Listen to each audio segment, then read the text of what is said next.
Violent protests in Kazakhstan in recent days have seen the government resign and the declaration of a state of emergency as troops from a Russian-led military alliance head to the Central Asian country to help quell the unrest. It's the biggest challenge yet to autocratic President Kassym-Jomart Tokayev's rule, with initial public anger over a spike in fuel prices expanding to wider discontent with the government over corruption, living standards, poverty and unemployment in the oil-rich, former Soviet nation, according to human rights organizations.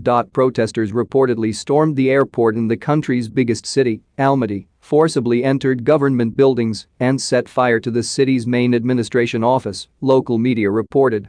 There were also reports of deadly clashes with police and military, a nationwide internet blackout and buildings damaged in 3 major cities. The violence continued into the following day, with dozens of protesters killed and hundreds injured, according to an Almaty police official.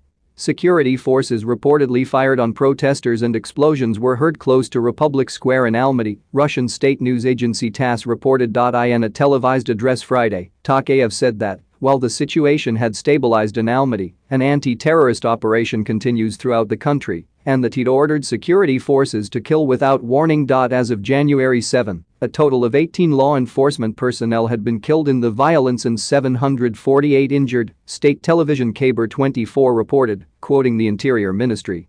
According to the state broadcaster, 26 armed criminals have been killed and 18 injured, and more than 3,000 protesters have been detained during unrest across the country. Here's what you need to know about the unrest and why it matters.